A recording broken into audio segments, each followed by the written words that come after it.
So the best thing you can essentially go ahead and do for your business if your business relies on you hopping on sales calls and going ahead and closing them, right? So that's if you have an agency, a SaaS, some sort of service, even if you're a real estate agent, right? And that is literally a way to actually go ahead and book appointments without you having to do anything, right? 100% leveraged. You could literally just be on a phone call or watching some show on Netflix while the appointments come in, and it's all happening effortlessly. And how you go ahead and do it is literally by leveraging 100% commission-based cold callers, right? And that's literally what I went ahead and did. Let me actually go ahead and show. There we go, right here, right? So this I hired, I believe, three cold callers, and in order to do so, I had like, let me show you how many interviews we had, or at least how many applications we had, which is a ton, right? And this was literally just for the cold calling role. All the people in green are the people that I considered good and hopped on like interviews with, and everybody read. I did not even hop on an interview with them. They were just not qualified. And how you want to go ahead and get these applications coming in is literally just set up a job post on Indeed, LinkedIn, Remote, Monster, Workable. Yeah, I think those are, and even our Facebook group posts, or even any Discord groups like sales Discord groups that you're in, because I am in Jacob Hopkins Discord group, and literally two of we have from his group, right? Awesome. I don't even know if they're still like giving out like the things, the links to like enter, but literally just uploading the job post into pretty much everywhere you can, right? I also uploaded on Indeed and LinkedIn, but my the job posts literally just keep getting flagged there. I literally have no idea. I even tried to put in cash into it to like um, boost the post, but I heard that doing that doesn't even help it, and it'll still get flagged either way. And how you go ahead and do this is like literally just set up a simple job post. If you want like what the template should look like, send me a message or comment down below, and I'll send you over a Google document link, or literally just send over the link on how to go ahead and do that and what that looks like. And then you want to have them redirected to a Google form, right? And the Google form, if you're wondering what it will have, is just their name, their email, as well as all these other questions you see here. I'll just scroll through them so you can look at them here. I don't know if you can see it, but it's like, have you ever done appointment setting? How much would you like to be making? Which country? Send a voice recording, Facebook profile, upload your resume, and also the last thing, this one is very important, which is, do you understand that this is a fully commission-based job? Hygiene standard is 1 to 2 deals being closed a week minimum, as long as you're doing like 100 dials a day, right? It's very important to have this part in because it'll weed out all the people that are just did not read the job post and assume it's going to be commission-based plus um, base salary, right? And then once you have that done, you literally hop on interviews with them and you have them recorded. As you can see, before even getting cold calls, I first started out with like Instagram setters.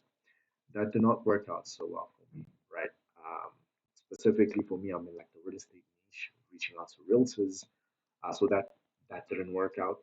Maybe Instagram would work out for you. I do understand the reason why it didn't work out for me. I think I tried it for like 4 weeks with them. Results weren't so amazing. So yeah, that did not work out. And then this are like, for example, the interviews I had with the cold callers. So I really had to just talk to a couple people over here, right? As you can see, we have our guy Dara here. He was the top dog. He had a really cool mustache. It reminded me of like Alex Hormozzi's mustache way back when before. Yeah. Anyway, so literally this cold caller, we have three, but two of them have been MIA the last 2 days because they got started on Monday, which is yesterday, the 13th of May, right? And only one of them got started yesterday. The other one of the two who were essentially MIA mentioned that their dad had an issue with one of their employees in the business who was getting papered up. So you're just working on getting them papered up. And he's going to be back on the dials or getting started with the dials at least tomorrow on Wednesday, right? But just from this, and as for the other guy who's been MIA, yeah, I have no idea where he's. I've even tried like contacting him on WhatsApp. Not even that works, but he gets them. It's weird. That's like a ghost, right? So I'm probably gonna have to offboard him within the next 24 hours or so if he doesn't get back to me, right? But let's take a look at the cold caller that was on the dials yesterday and today, right? Which yesterday he did about 51 dials. Now the minimum I set for him is 100, but since it was his first day, I literally just gave him permission to just go ahead, and if he can like stop at 50 or just stop at like one appointment booked. He ended up just stopping at 50, which helped him get like one appointment booked. That's like a 2% appointment booking rate, right? From that, just have them like fill out this EOD. As you can see, he felt his performance rating was a 7. Asked him if he had any issues. This is very important to ask these things. As you can see, he had a couple of things. He was like, "Yeah, I need help on touching bases on this." And we have daily calls with the team as well. And what I do want to state, daily calls are important. If you do not have them, your team are going to churn like a hot pancake in an oven, right? And if you know anything about pancakes, they shouldn't be in an oven. So it's very important you have daily team calls, just essentially going over the numbers, yesterday's numbers, today's goals, what each individual person's goal for the day looks like, as well as doing some role plays and answering any sort of questions that they had or issues they had on the previous day, right? And with the script I have them using, it should be at least, I had mentioned to them, from $100, they should be looking at least 1 to 2 appointments minimum being booked on a daily basis, which, as you can see, would equate to about a 1 to 2% ABR. Uh, I was very intrigued to see they did actually meet it, and it was a 2% appointment booking rate, right? So if you went up to another 50, he'd be looking at about 2 appointments booked instead of just one, right? That was yesterday. And then today we hopped on a call, really walked him through a bunch of things, answered his questions specifically around this, asked him what he was having issues with, because he said he was having issues with people that were saying I'm busy, and asking about the price on the call.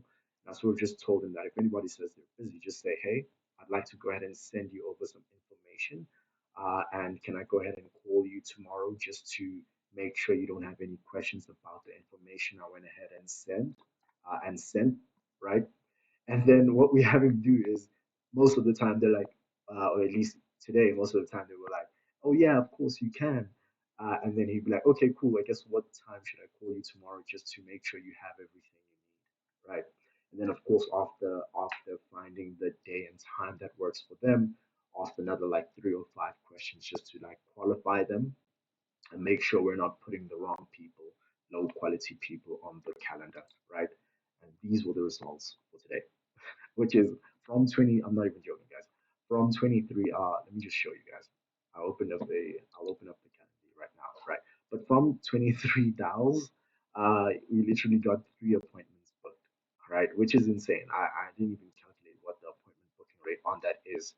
And the reason why this is the end of day report, which only gets filled out at the end of the day, the reason why it's not at 100, because as I said previously, you want to give them a 100 dials a day, like you want them to like make 100 a day. But I do also give my team an incentive to book appointments. So I told them if they at least book 3 appointments, they can sort of just take a break. But it's so crazy to see that after that one team call we had of literally giving him advice and telling him where his calls were like going wrong and how to handle it, the appointment booking rate just sort of skyrocketed. So I'm very interested in seeing what tomorrow's results would look like, and I'll also make sure to like update you guys because I am gonna like make videos on here on a daily basis. It does mean they won't be edited just because that would just take up way too much of my time. But I do want you guys to like get the value, so that's why I'm gonna be going ahead and doing this. And as you can see, his performance rating he marked it as an 8 because he did do some awesome things, right? And now he mentioned that one thing he can do to become better tomorrow is just fix his tonality. And now automatically I already know what tomorrow's team call is going to be about, right? Or what I'm going to train my team on tomorrow, which is tonality. And having them like ensuring they have the right tonality on these calls that they're making, right? And this was all literally done. These appointments were booked without me having to do anything. And that's literally just from one cold call. I already have another one who's going to be getting up and running and getting started tomorrow. And if these are the types of numbers, it means that I might not even need the third caller to hop on, and I might literally just, as I said, I'm gonna most likely offboard him from the team if he doesn't get back to me within the next 24 hours. Because just with two setters, just with two cold callers alone, it would be ridiculous for me to not fully like keep my calendar fully packed, right? And I literally went from having to do a ton of emails, having to spend hours a day literally on the phone calling people, to now it literally gets done for me far more better without me having to do anything, right? Because granted, he got like three appointments within today, right? And on average, I'd also be getting about 3 to 5.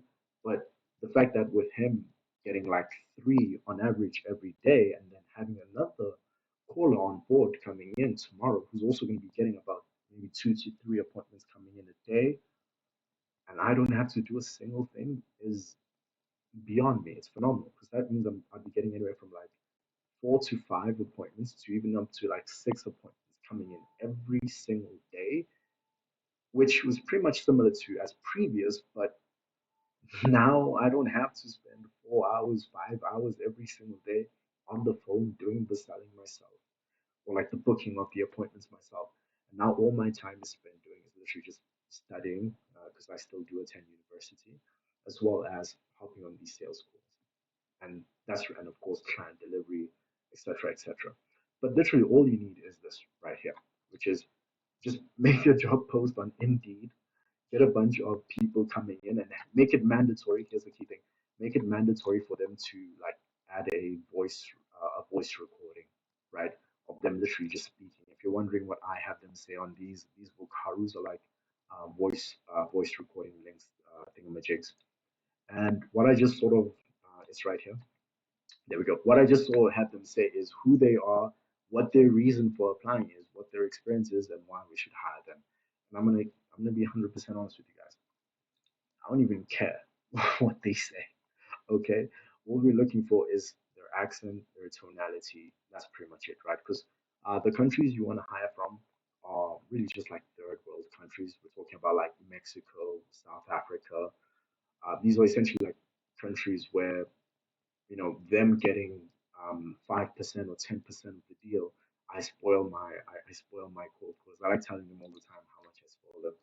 I only said it once, but yeah, I spoil them because they get about like $500 in commissions per deal being closed, and it's like a $5,000 package, right? And usually for like a $5,000 package, so you'd probably have them probably be giving them like 5%, which is $250 per deal closed instead of $500 per deal closed.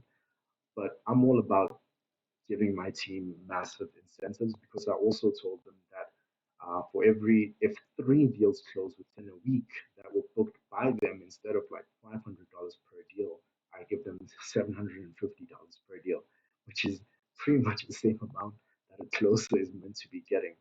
But once again, the reason why I do that is so that they can go ahead and utilize the skills I give them to be able to just sort of come in, do 23 dials, book 3 appointments, and call it a day, right? And they're happy doing so and improving, right? They want like they know that if they continuously improve, like Justin over here knows that even though the KPI is 100 dials, he can sort of get away with doing like 25 dials, 30 dials, 10 dials a day, as long as he's booking in 3 appointments. And I feel like if they do this consecutively for like another like 5 days or so, I'm probably gonna up it from 3 to 5 just because that would be way too ridiculous. Having them consistently just doing like 20 dials a day. But yeah, right. So literally have that in place. And what you're gonna go ahead and do, just sort of listen to all the recordings, listen to the tonality, listen to the accent, listen to how they sound, and if they sound good, go ahead and schedule an interview with them. Right. There were some people here with some pretty good. What's the word I'm looking for? Pretty good track record, right? Nothing insane. When I mean pretty good, I mean they've already been within the real estate sector. But just because they didn't sound like they do good on the phone, I didn't hire them, right? Or let alone hire them. I didn't even hop on an interview with them, right? And then from the people you hop on an interview, you're gonna have like two interviews. And once again, if you like want the interview process on like what questions to ask, I'll give it to you. In fact, let me just show it to you right here. It's stupid simple. There we go. So this is sort of the interview process, right? It's really the simple. Or well, all I do is just control to that. All I do is literally just ask these questions, and that's it, right?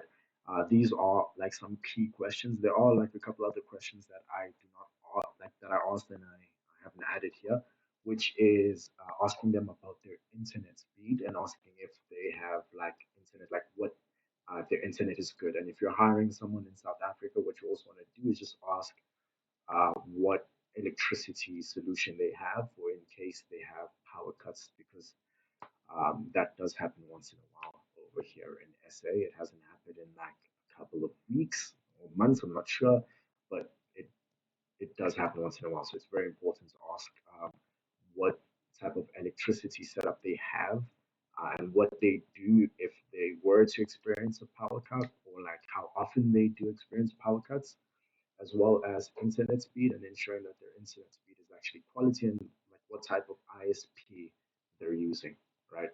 That's pretty much it. Just because you don't want them, um, you don't want them like cutting during the calls. That is the the worst thing you could ever have, is the prospect to say, "What? I didn't hear you there. You sort of cut." Like you're giving them a reason to hang up if that happens, right? The third thing you want to look out for, it's not outlined here as a question, but you want to look out for this, is their microphone quality. You want to make sure it's a good microphone quality, because if it's bad, that means even when they're calling people up, the people are going to be like, wow, dude, I cannot hear you. Your microphone is bad. And then once again, you've made it's like not that you can't book appointments with a bad microphone, it's just you're probably going to have to end up doing 100 dials to get three appointments instead of 23 dials to get three appointments, right? Uh, so yeah, these right here are like the appointments that Justin booked in just within like today he booked in Rick, Elsa, and Amit, and then yesterday was Russian. That's when he booked. I don't know if I'm pronouncing that right, but that's when he booked this guy over here, right? Yeah, that's pretty much it. As for a script, like just go ahead and like give them a script. I can show you like what the document I give them sort of looks like. There we go. So this is what the document looks like. As you can see, it's each cold caller has their own document, right? And as you can see, it's essentially walking them over what it is we offer, giving them access to the CRM, the EOD, which is the end of day report, the script, as well as if you keep going down below, you will also, I'm not going to go down below because a lot of those links aren't like these types of things, and there's more usernames and passwords and stuff. But then essentially it's telling them what your company does, giving them the CRM, giving them the end of day report, giving them the scripts they should use, as well as just some training videos, right? Some training videos and stuff. And it keeps going, right? It's about 4 pages or so. We're just talking about some simple things. As you can see, we also like mention like the daily workflow and what that should sort of like look like, right? As well as now I can't go down, but like you'll see if you go down the Calendly link that the guy is using specifically, right? Because each setter needs to have their own Calendly link. Let me show you what our Calendly link sort of looks like so you know how to set that up. There we go. So these right here are like the Calendly events, right? We have how we sort of separated and delegate each Calendly event to its own setter is by just using their abbreviations, right? We have JS for Joe, we have JM for Justin, and of course the S is the start of his surname, the M is the start of his surname. I'm not just going to blast out their surnames like that. And then we have like AG for Ahmed, right? And each person, when they book on theirs, is essentially going to show you like once a person books, we get a notification on Slack that sort of like mentions what that looks like. And I know what you're thinking. Hey, BK, can you go ahead and spill the sauce on that? you. There we go, right here. So this is what it's going to sort of look like, right? Which is it just says like new appointment booked, and then as you can see right here, and as you set it up with Zapier if you're wondering what you set it up with, right? And if you're more tech savvy, which I thought I was before, before trying to set it up, just use Zapier. Zapier is simple, right? If you're like me and you're like, I don't know how to do this, just use Zapier. Just use Zapier, yeah, right? This is the only thing I use Zapier for, mind you. Most of the time, all the other automations we have are like Make, but I just couldn't do this one with Make. I ain't gonna lie. If you know how to do it, let me know, guys. I'd appreciate that. I'm helping you out. Hopefully, you guys help me out. Fingers crossed, you guys let me know. I'd rather have everything in one place, right? But as you can see, these are like, oh damn, I'm gonna have to blur it now. I forgot. So you guys can see the emails and stuff. Um, yeah, but cool, right? As you guys can see, uh, these are like the sort of appointments he booked and the time. And if you're wondering, you can literally even see how long it took him to book the three, right? He booked the first one at 39 minutes past 5, the second one at 11 minutes past 6 p.m., and then the next one at 19 minutes past 6, right? But that's my time. That's South African time. I believe that should be about like 10 a.m. or so, like Pacific time, which is specifically the list I had him reaching out to. But yeah, that is pretty much everything. As I said, that is pretty much everything when it comes to actually going ahead and leveraging cold calls, 100% commission based cold callers to actually go ahead, come in, and sort of handle all of the appointment generation that comes into, running an agency or whatever sort of business. I even have my realtors, any sort of like realtor that's doing like below $3,000, just really can't work with our, that's a month, really can't work with our agency. So what I sort of do is I literally created a Google document. It's about like 30 pages or so, and it literally spills all the source and tells them like what it is we sort of do, showing them how to do what we do, as well as showing the people that are making a bit less how to actually go ahead and hire cold callers. So you should just call the people in their area and book appointments that way. And then once they have some deals coming in, they can go ahead and book a meeting with us, and we can just sort of like scale things up for them. Yeah, I hope you found this video valuable.